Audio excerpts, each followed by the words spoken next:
What's up, you data friends? It's Yanis here and welcome to my channel. Now please note that this video is actually step 6 of the path towards learning Python for beginners in data science and data analytics. And more specifically, in this tutorial we are going to cover the Seaborn library. So we're going to explain what is Seaborn and how and why it's being used. And then we're going to cover the line plots, bar plots, histograms, box plots, scatter plots, LM plots, subplots, pair plots, join plots, and heat maps. So as a data scientist or a data analyst, this is the main library that you will be using to create visualizations on your datasets and investigate your datasets. And as always, I'm going to have this notebook with the code and also the raw data we're going to use for this tutorial in my GitHub page, so you can follow the link in the video description and download both and apply the same steps as I do while we go through this tutorial. And before we start this tutorial, let me just say that if you're passionate with data science and data analytics, then please click the like button, subscribe to my channel, and enable notifications for my future videos. Right, so what is Seaborn? Seaborn is a Python data visualization library and is actually built on MatPlotLib. If you've watched the previous tutorial, you're going to see a lot of similarities between Seaborn and MatPlotLib. Seaborn now is used for plotting statistical graphs, identifying trends and relationships and outliers. And in my opinion, Seaborn is easier and faster to use versus MatPlotLib, which was the previous tutorial, but it's up to you to judge this. Right, starting with the packages we are going to use, we are going to need the operating system, Numpy, Pandas, MatPlotLib, and Seaborn. And in order to install these libraries, if you don't have them, type in pip install and then the name of the library. Right, next we need to load the raw data we're going to use. So this file is the file we are going to use. I'm going to have it in my GitHub page so you can download it and work with me as we do it. So in order to load this file now in a data frame, you need to type in pd.read_csv, copy and paste the location of the file, add the file name and then .csv at the end. Make sure you use double slash and not the single ones. And then if we run this quickly, we can see that we have 205 rows and 26 columns. And these columns is basically car information. So if we go in Excel, we have the name of the cars and then a lot of information about these cars. Things like the stroke or the engine size or the horsepower and the price of the car. Going back now, the first thing we want to do is to create a line graph. So we want to investigate the price by car. A line graph is not the best one to represent the price per car. Personally, I would have used a horizontal bar graph, but we need to show the line graphs anyway, so we're going to start with line graphs. In order to do this now, first we need to set the figure size. Actually, you can skip this, but since I've said it already, it's always going to be this size, but you don't really need to specify the size. If you don't specify it, it's just going to be a lot smaller. So for me, I like to have the visuals a bit bigger. So I specify the size by saying sns.set and then rs equals figure size, and then I set the size of the x-axis and then the size of the y-axis. Then I need to type ax equals sns.lineplot. Then I need to set my x, which is the car names, which is this one over here. Then I need to set my y, which is the price, which is this one over here. By the way, the car name from our data frame is these car names, and then the prices are these prices over here.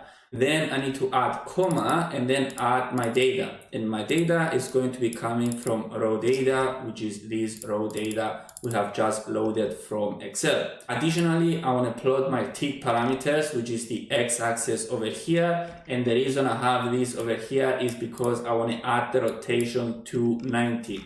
Because if I don't have it and I run this, everything is going to be stacked over the other cars next to them. So you can see here, I cannot see anything. So this is why I need this last line of code, so I can set the rotation to 90 and we can actually see the name of the car. I mean, we cannot see it because we have too many cars, so we'll need to do something now in order to be able to investigate this data in an easier way. I'm going to show you later on. Right, the next thing we want to do now is maybe we want to add a category now that we see the car names and the prices, and this category is going to be the car body. So I can copy the same code, so these I can copy, I can paste it over here, and the only change I have is adding this hue. So this hue is basically going to break down my data, as you can see, into the different car bodies we have. So whether it's convertible, hatchback, sedan, wagon, or hardtop. So as you can see now, our data is exactly the same data as here, but now it's broken down by this car body. And all I needed to do is say comma hue equals and then the name of the category. Again, this graph is not really telling us much, but I do need to show you how to add the hue, which is important. Moving on, the next code I have is when we want to add another category. So Seaborn allows us to have one more breakdown, not just the hue, it also allows us to add the style. So this is basically when we want to see the data with two different categories in the same graph. In order to do this now, the first thing I've done is that I have reduced the size of our data to just sedan cars. So I run this piece of code over here. Let's visualize it. You can see that I have only selected sedan cars because this dataset is too much to show you what I'm about to show you. So let's do this .head. So we remove, so we reduce the size. Then all I need to do here is copy and paste the same code. So this is, I copy this, I paste it down here. I change my data into this sedan dataset I have just created. And then I also add the style equals aspirations. By the way, the hue is actually cylinder number now. It's not the car type or the car, what was it? The car body. Now I have switched it to the cylinder number and the aspiration for sedan cars. So everything else is the same code. So what this is telling me now, if we start with the blue line, so the 4-cylinder cars, you can see that there is not much difference in the price between the two different aspirations we have, so standard cars and turbo cars. Then if we check the 6-cylinder cars, so these ones, you can see that pretty much all of them are standard cars, apart from this one turbo car, which is this Volvo 246. Then if we look at the 8-cylinder cars, you can see over here, both of them are standard cars, so we don't have a turbo 8-cylinder car. And then if we look at the 12-cylinder car, which is only one, which is this one over here, you can see it's standard, it's no turbo. So again, this graph is not telling us as much, but all I wanted to show you is that if we want to have two different categories on the same graph, Seaborn is allowing us to do this with this hue and with this style over here. Moving on, the next thing we have is the bar plots. So let's say I want to investigate the price by car body. And this is not the total, this is actually the average. So this is the average price by car body. In order to do this now, I need to type AX equals SNS.barplot because I'm going to create a bar plot. My X is going to be the car body, which is this car body over here. My Y is going to be the price, which is this price over here. And then I have comma, my data is going to come from the initial raw data, which is, where is it? This raw data we have just imported over here. If we scroll down again now, what else do I have? Note the lines signify the confidence interval. So these lines you see over here is the confidence interval. And then 2, it takes mean by default. So you can see that I haven't really specified how we are going to aggregate the data, but it is going to take the mean by default. So for convertibles, for example, the average price per car is $21,890. And I have also created this summary over here, which is basically aggregating our data by car body and the mean price. So mean price, so you can see for convertibles, 21,890, 21,890. So you can see it's the mean by default. You don't have to specify it. Also, what we can see from here is that the most expensive cars on average are the convertible cars and the hardtop cars. And then the cheapest cars on average are the hatchbacks over here. If you don't want to see the prices, the mean price of each car body category, you can actually remove this ax.bar label, so we're not going to see the average price per car, but I find it very useful to have it over here. Right, the next thing we want to do now is maybe we want to add a hue. So a hue is basically breaking it down by another category. So for both car body and fuel type. So it's exactly the same code as above here, copy, paste. The next thing I've done is that I have added the hue, which is the fuel type, and then I have also removed the confidence intervals, so these lines over here. And then in order to plot the labels, so I can actually remove this quickly so I can show you what we're going to have. So if I run this quickly, you can see that we have the car bodies over here, convertible, hatchbacks, sedans, wagons, and hardtops. Then it's broken down by fuel type, which is our hue, and this is gas and diesel. And what you can see is that for 1, 2, 3, 4 sedans, wagons, and hardtops, the average price for diesel cars are more than the gas cars. However, for hatchbacks, the average price for gas cars is higher than diesel cars. Now, for convertibles, we only have gas cars. Now, if you want to add back the labels, so if I undo over here, in order to plot the labels, you need to type in for container in ax.containers, and then ax.bar label, and then this container over here. And if we scroll down now, we can see that we have the labels as before. Right, moving on, the next thing we have is that maybe we want to investigate the price of the car. We want to leave hue as fuel type as we had above here, but for category, so the hue over here, we want to test different categories. So we have things like the aspiration, the door number, the drive wheel, the engine location, and the fuel system. So these are text categories, so not a number. So we can actually loop through each of these categories to investigate the data. In order to do this now, I copy and paste the same code as we have above here. So I copy this, I paste it down here, but instead of having the car body as hard-coded, I need to set the car body into C. So I actually had this wrong before. I created this for loop, but it's exactly the same graph repeated 5 times or 6 times. 1, 2, 3, 4, 5 times. So I forgot to change my X from car body to be the C.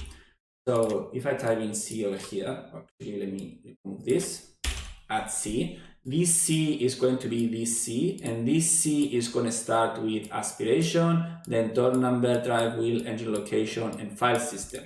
We are actually missing the car body, so we do want to leave the car body there. So let me copy it, car body, it's this one. Let's leave car body in. If I run this now, we're going to have, so if I scroll from the top, this car body is going to be exactly the same as this one, because it's actually comparing the car body with the price with the hue as fuel type. So we've done this analysis.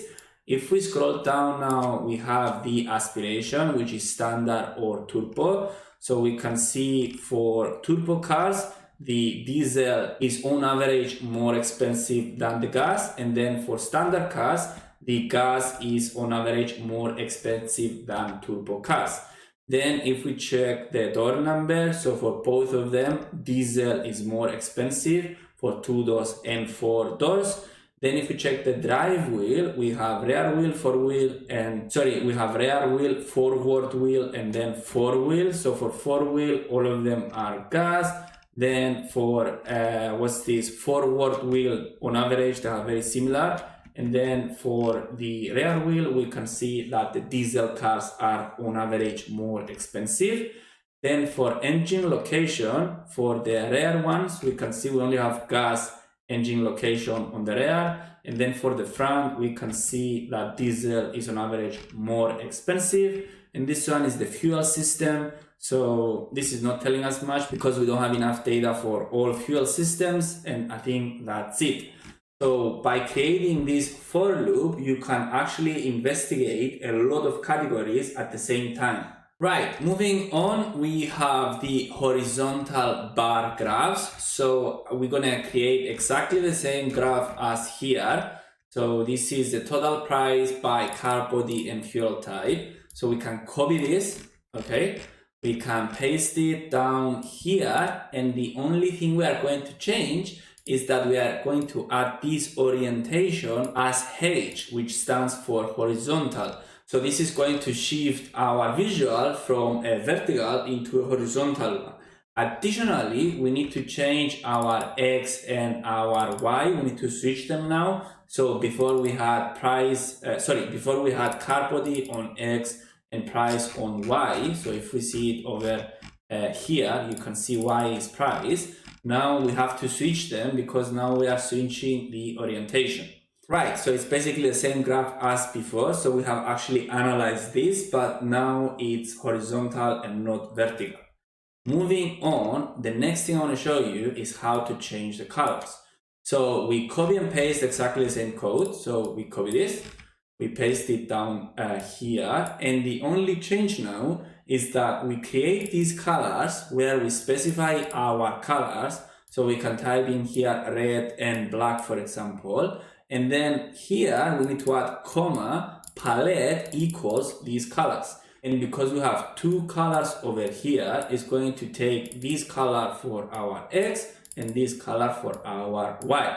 Now, if you want to get creative with your colors, I suggest visiting this site over here, which is one site that helps us choose any color we want. So you can see we can select any color from here. So for example, this color, and then we can copy the analog over here. So I can copy this, I can paste it over here.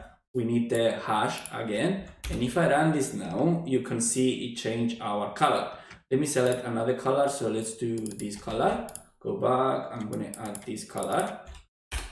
There you go. You can see we have changed our colors. Next, we have our histograms now. So we usually use these histograms to investigate the distribution of our data. And we are going to start with our most important variable, which is the price.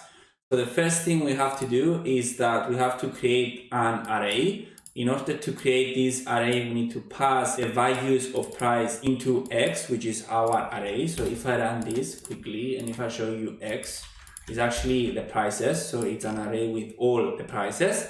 And then we need to type in sns.distplot, so distribution plot. I need to pass my X, and then I also need to pass a color. By the way, in colors, again, we can select a color from here. So if I want this color, I can copy this. We need the hash and then the color. And if I run this, you can see we have a distribution plot with the color we selected over here. So what this is telling us now is that the majority of our cars have a price between 0 to 10,000, which you can see over here.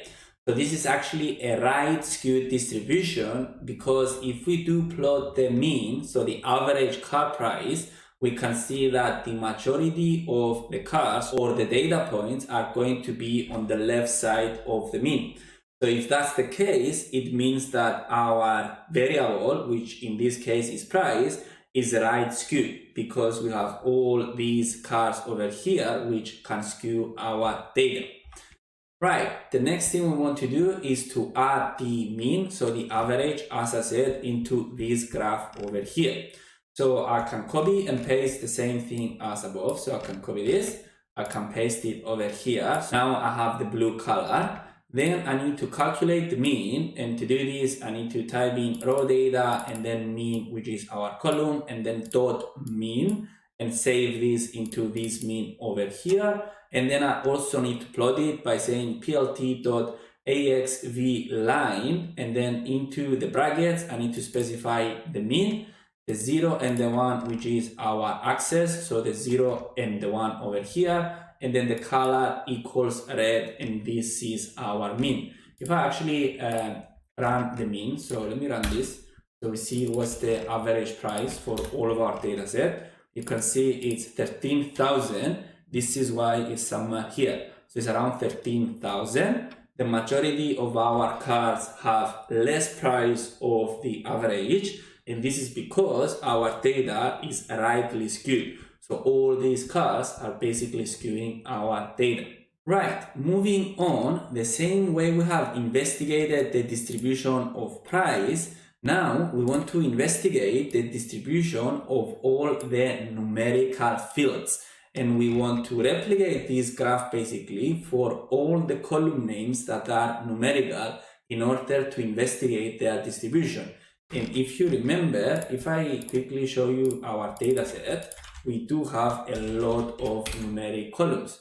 So you can see this one, this one, this one, this one, this one, this one, this one, this one, and this one are all numeric columns. In order to do this now, we need to type in a for loop that is going to go through all of those numeric columns and plot this histogram we have above here. To do this, I have created this numeric list which lists all the possible data types that are numeric data types, and then I have created this number of variables which is basically selecting all the data types that include this list, so this numeric, and then dot columns is going to give me the column names. So if I run this quickly, you can see that this query quickly gave me all the column names that are numeric. So all of these columns are actually numeric data. Then I need to type in for n in these n variables, which is the numeric variables, and then I copy and paste. So this code is actually exactly the same with this code. So I copy this, I paste it down here, and all I need to change now is in my raw data, instead of hard coding the price, because right now if I run it, is all of them the same. If I scroll, you can see all of them are going to be exactly the same, because yes, it loops through all those columns, but it always plots the price. So I need to replace this price now with the n. So the n is going to be coming from this list, and we're going to start with car ID, and then we're going to move through all of these ones because we're going to look through all of our numeric columns. And then let me check this, the values, SNS, our X, it's fine. And then let me check this, mean equals the mean of the column. So here I need to put n. So I need to remove this hard-coded, and then plot the mean. And then if I run this now, we're going to see the distribution of all of our numeric columns. So car ID is not really adding any value, so we don't need it. Then we have the symboling. You can see it's more of a normal distribution. The wheelbase, again, is a bit right skewed distribution. Then we can see the car length, it's normal distribution. Car width, it's not bad, it's almost normal. Then the car height, it's normal. Then the car height, it's almost normal distribution. Engine size, then we have the bow ratio. You can see we have loads. We can actually investigate them and see if we can spot anything special that we want to investigate further. For example, here, the compression ratio, we do have a gap, so maybe we have a few outliers here, which is something we need to investigate more. And then if I scroll, yep, There you go. So by creating this for loop, you can actually loop through all of your numeric columns and investigate the distribution of your dataset. Right, moving on, another way of investigating the distribution of your data is by using box plots. And a box plot is basically this plot over here. So very quickly to explain this, I have some notes. The line signifies the median. So this line we see is actually the median. So this line over here. Then we have the box in the middle shows the beginning of Q1, which is the 25th percentile, and the end of the Q3 is the 75th percentile. So this is the start of the Q1, and this is the end of the Q3. Then the whiskers, so left to right, show the minimum quartile and the maximum quartile, so over here.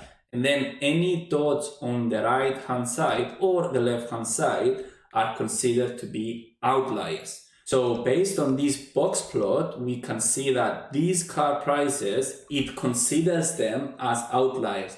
Again, I'm not saying we should remove them now, but it's a way to investigate the distribution of your data.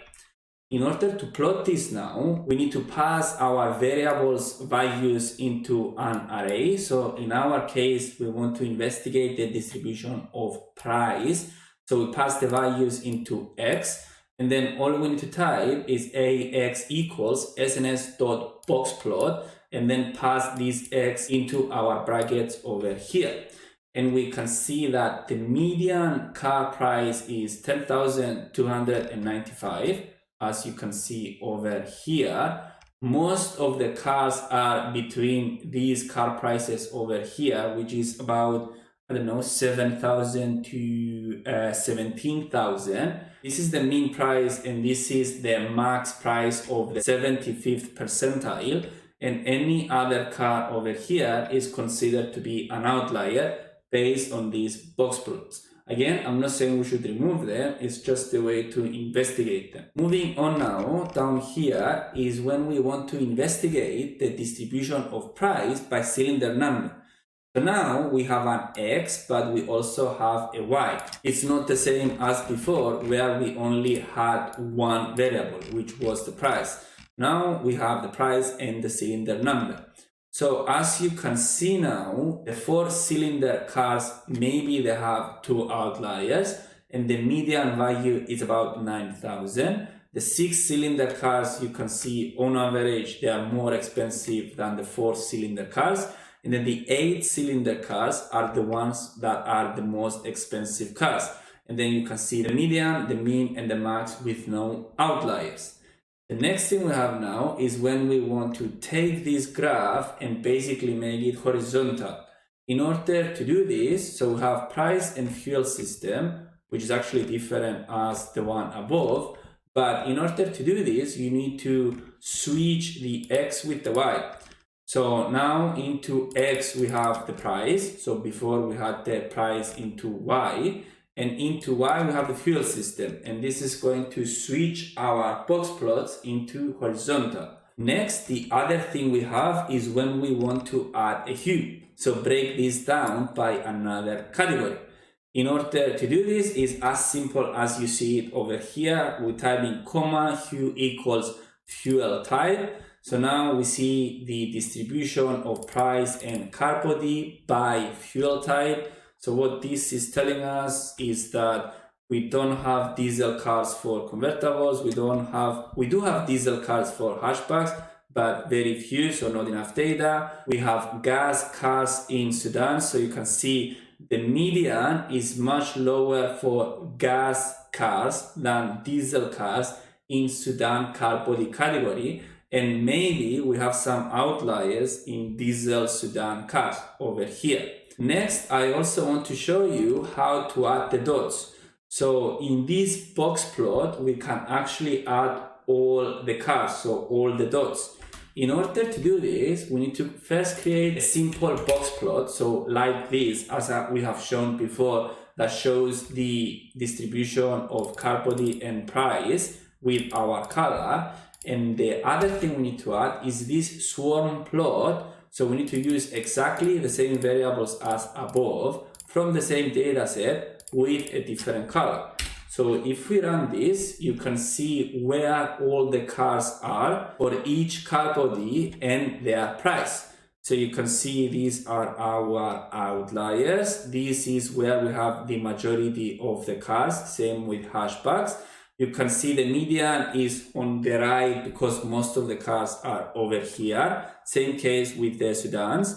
And then for wagons, hardtops and convertibles, we have a lot less cars. So I was going to ignore these distributions over here. And then if you want to learn more about box plots, you can follow this link where there is a lot more information about how we create box plots. Right, moving on, we have the scatter plots. So scatter plots are very important in data analytics and data science because it's a plot that is going to help you investigate the relationship between two variables, and also it's a plot we use in machine learning, so in regression, where it helps us make predictions.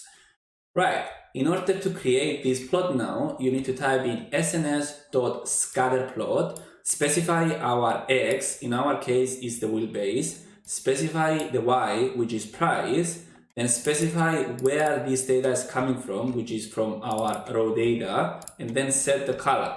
So if we run this, we can see the relationship between price and wheelbase. And as you can see, there is a relationship, however, it's not that strong because we do have all these cars over here that have very low wheelbase, but some of them are cheap and some of them are expensive. Maybe if we see the relationship of horsepower and price is going to be different. So if we check this, you can see it's a much better relationship because as we increase the horsepower, so as horsepower goes up, the price of the car goes up and vice versa.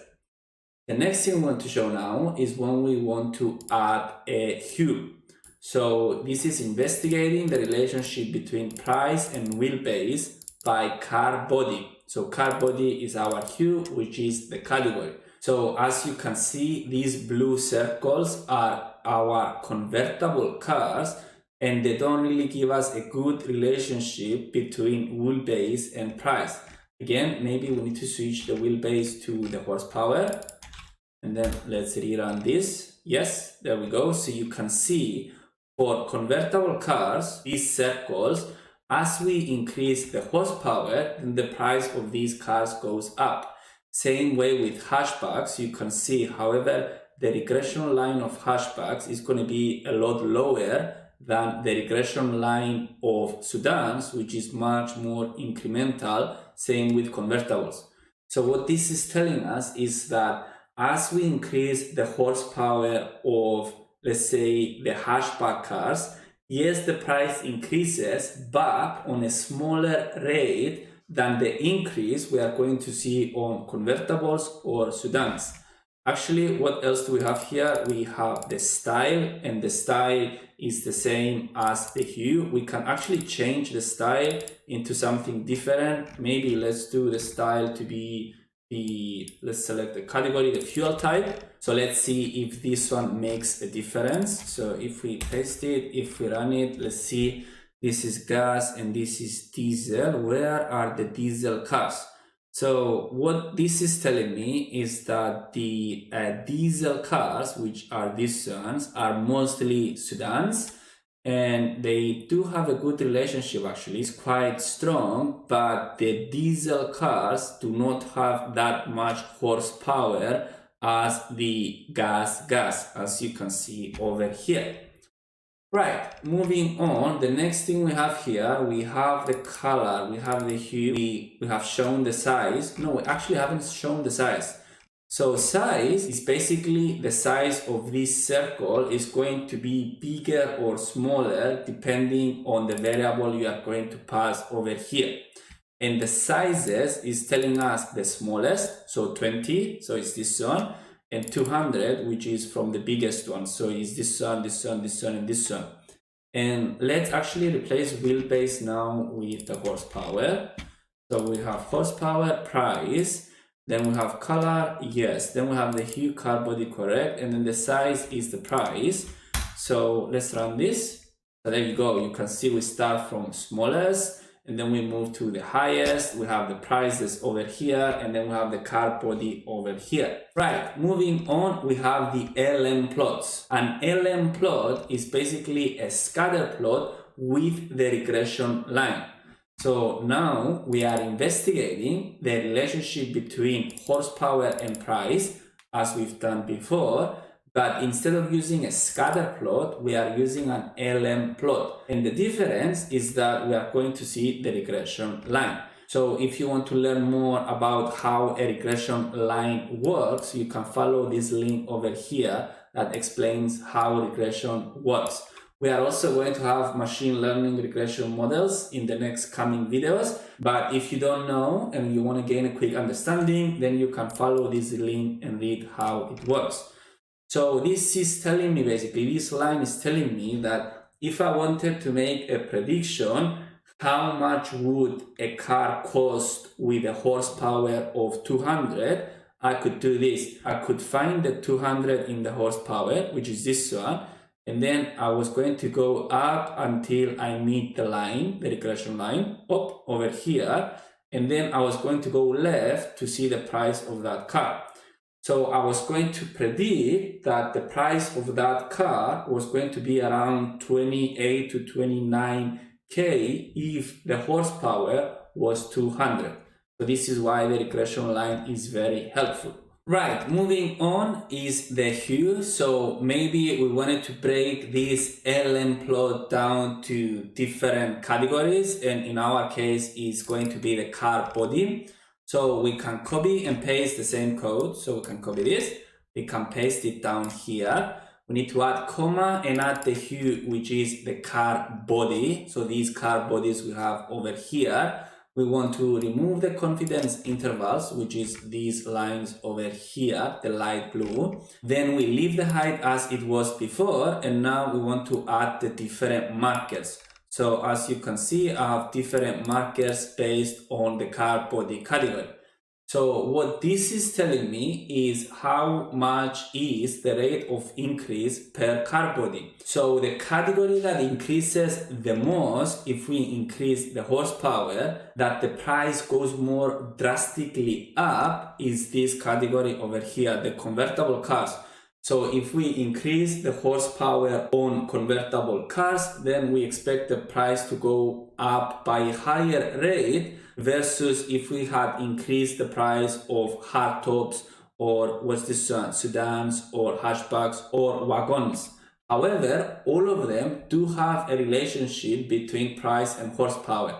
So we can safely say that horsepower is a good predictor of price. Now, because this visual is not very clean, what we can do is that we can separate these LM plots into different visuals.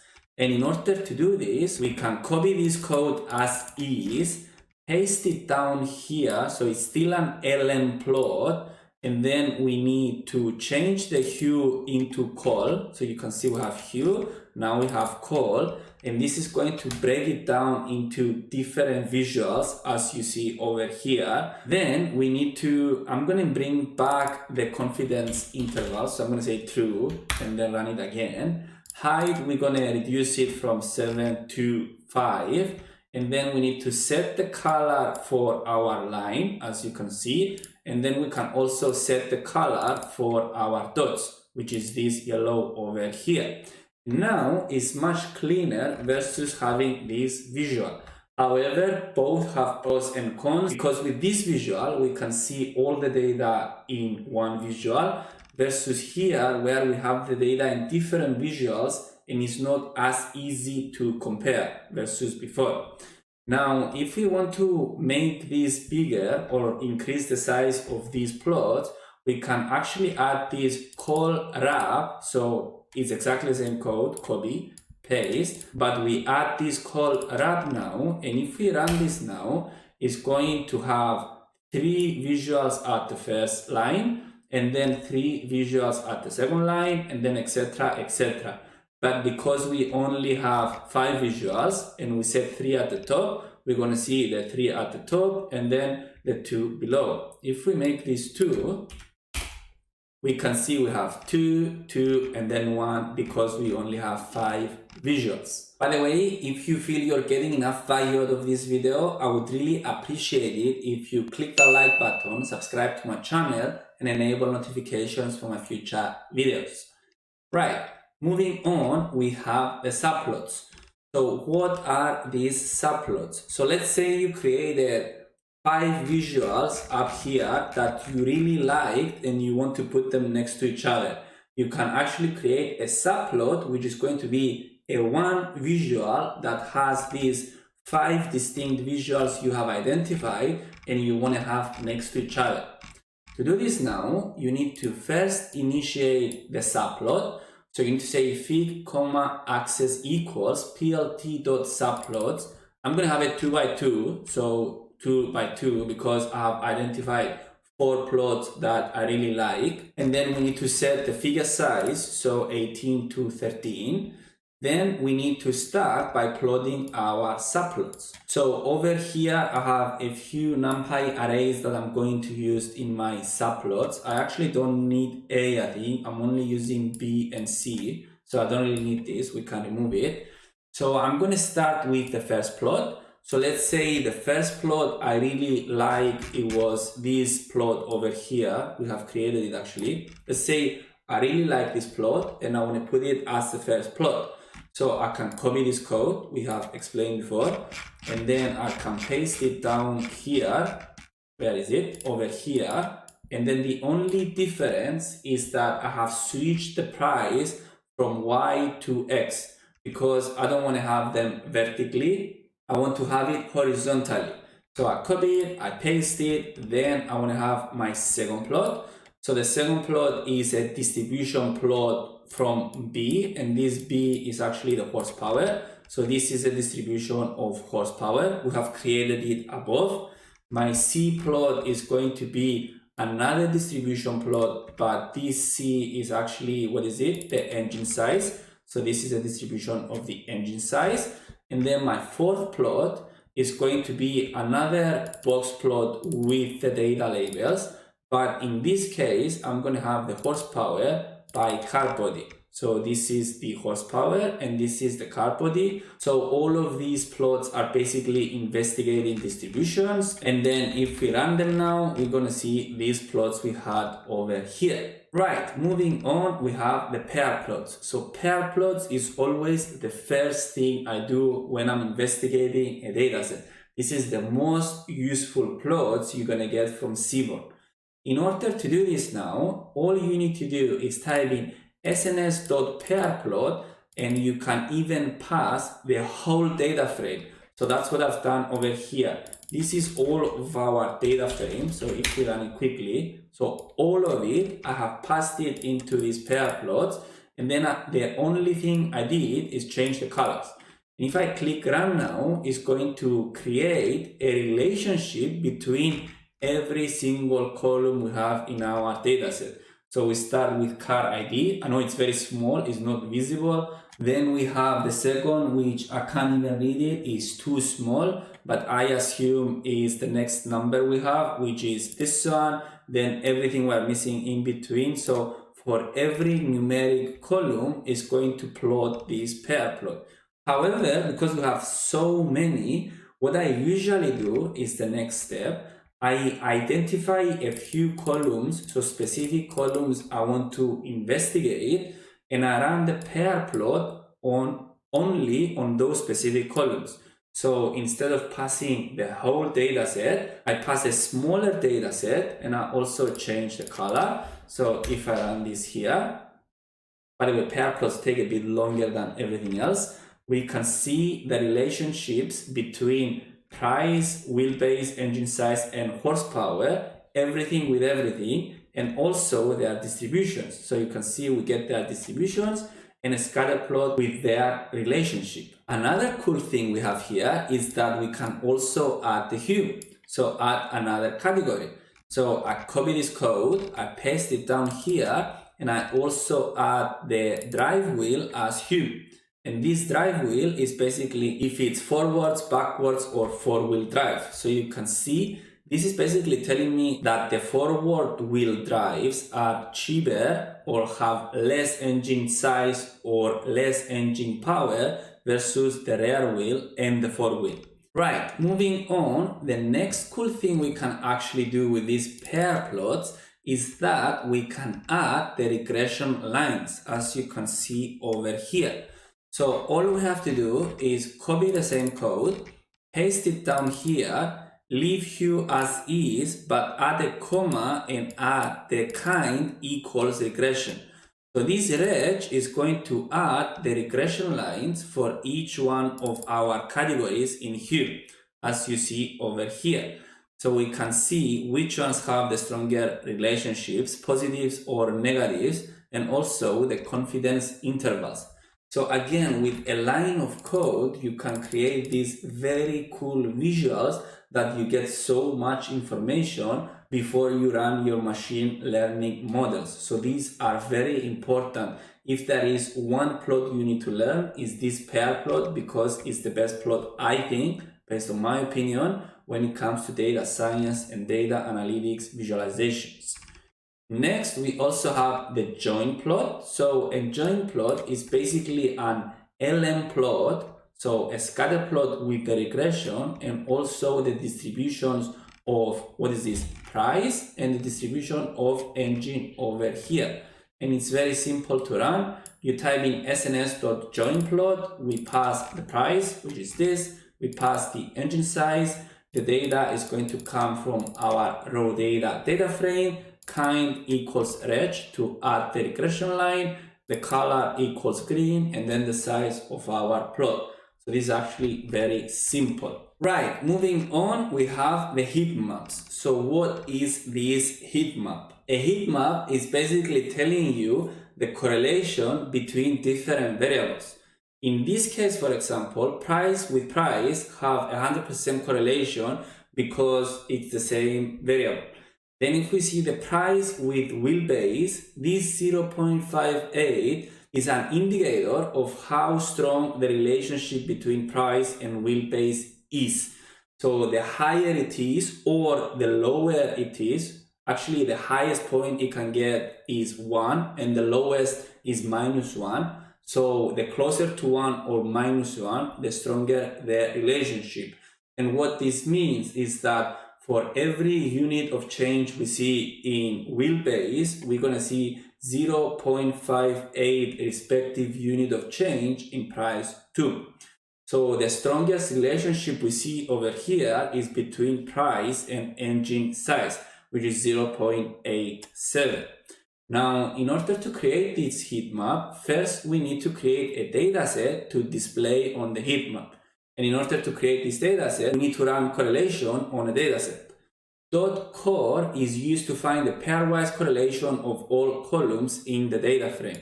So if I run this quickly, so this is a Pearson correlation, and then I'll show you the data frame we're going to have. There we go. So you can see this is a correlation data frame because it's giving us the relationship, so the pairwise correlation between these variables we have selected. So we have only selected 4 variables here, and our method is Pearson correlation. If you want to learn more about what is this Pearson correlation and how it works, you can follow this link over here. Anyway, back to our visualization. First, we need to create this Pearson correlation data frame. And then we need to, these columns, I need them because I'm going to pass the Y ticker labels and the X ticker labels into these columns over here. So that's why I have them. And in order to call the heat map, we need to type in AX equals sns.heatmap, pass the data frame in. So this Pearson correlation we have just created. We want to have annotations, which is basically the numbers. We want to have the Y triggers and the X triggers. So these are the Y triggers and these are the X triggers. That's why I needed to specify them over here. And then I need to change the annotation size to 50. So if I change this to 10, for example, it's going to be much smaller. There you go, you cannot see them. So if I set it back to 50, it's much bigger and we can see them over here. And the last visual I wanted to show you, I was going to copy this code over here as is, paste it down here. However, now I want to run correlation for every single numeric column we have. So we have explained before how to isolate all the numeric columns. First, we need to specify all the data types of numeric columns. And then we need to create this list. So let me run it first and then show you what this list is. So if I copy this, paste it down here, run it, you can see this list is basically all the columns of the raw data that have a data type of include equals numeric. So that if their data type is one of these, then they are going to be included in this list over here. Then I need to run this Pearson correlation on the raw data. However, I'm only selecting these columns. So instead of having these n variables here, I can also copy all of these and paste it in here like this. It's still gonna work, but it's much cleaner if I use it as is over here. And then I run the dot correlation and then the method equals Pearson. So it's exactly the same as above here. It's the same code, but I'm using more columns now than just these ones. And then down here now, what do we have? Pearson correlations equals, yes, we've shown this. Our columns now are these columns over here versus those 4 we had before. And then this code is exactly the same. The only change now is that we are using a different CMAP. And we have different CMAPs, as you can see. Let's try different ones. So a CMAP is basically the colors of our correlation heat map. So you can see this is different. If we use this one, is different. And then you can also experiment with your CMAPs. So now we have all the relationships of all the data frame. So very quickly now we can see that the highway miles per gallon is highly correlated with the city miles per gallon. This is logical. And then for price, which is our most important variable, we can see that the highway miles per gallon is highly correlated because it's minus 0.7, which is actually very close to minus 1. So that's a negative correlation. And then in terms of positive correlations, we can see we have the engine size on 0.87, we have the curb weight, we have the horsepower. So there is a few highly positively correlated variables with price and some highly negatively correlated variables with price. So this correlation, again, is very important to know how to create because very quickly you can investigate the relationships between your variables with your y variable, which is price, which had we run a machine learning model, we were going to use only the highly correlated variables in order to get better predictions. Right, this is it for this tutorial. I hope you now know how to create all these visuals using Seaborn. If you have any questions, please let me know in the comments below. In the next videos, we're going to be covering machine learning models. So please click the like button, subscribe to my channel and enable notifications for my future videos. If you have any specific machine learning model you want me to cover, then please let me know in the comments below. I'm going to start with the simple ones, so supervised machine learning models, and do both regression and classification, so predicting numbers and classes. Then we are also going to do unsupervised machine learning models, and then we are also going to do time series machine learning models. So yeah, I hope you've enjoyed this video. Thank you very much for watching this video, and I'm going to see you in the next video.